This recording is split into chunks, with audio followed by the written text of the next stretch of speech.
ತಿಳ್ಕೊತಾರಿವ. ನನ್ನ ಹೆಂಡತಿ ಹೆರಿಗೆ ಆಗ್ತದ. ನನ್ನ ಹೆಂಡತಿ ನಮ್ಮ ಮನಿಗುರು ಜಟ್ಟಿಂಗರಾಯ ನಮಗೆ ಯಾವತ್ತೂ ಕೈ ಬಿಡಲ್ಲವ. ಹೌದೌದು.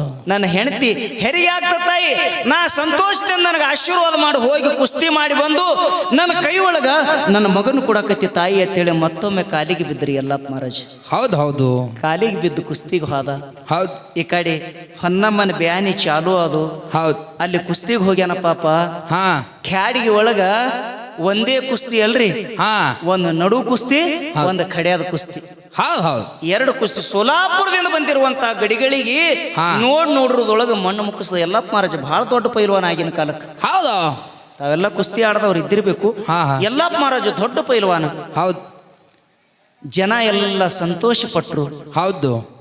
ಏನ್ರಿ, ಸೋಲಾಪುರದಿಂದ ಗಡಿಗಳಿಗೆ ಕರೆಸಿದೆವು, ಕೊಲ್ಲಾಪುರಕ್ಕೆ ಹೋಗಿ ಆಡಿ ಬಂದ್ರ, ಸಾಂಗ್ಲಿಗೆ ಹೋಗಿ ಆಡಿ ಬಂದವ್ರಿಗೆ ಕರೆಸಿದೆವು. ಆದ್ರ ಏಕೋಚಿತ ಒಂದು ಪೂಜಾರಿಗಳು ಹುಡುಗ ನಮ್ಮ ನೆರಳಿ ಮಿರ್ಗಿ ಒಳಗ ಕುರಿ ಮೈಸ್ಕೋತ ಕುರಿ ಹಾಲು ಉಂಡು ಇಷ್ಟು ಗಟ್ಟಿ ಪೈಲ್ವಾನ್ರಿಗೆ ಹೋಗದಾನ. ನಮ್ಮ ಭಾಗಕ್ಕೆ ಹೆಸರು ತಂದಾನ. ಎಲ್ಲ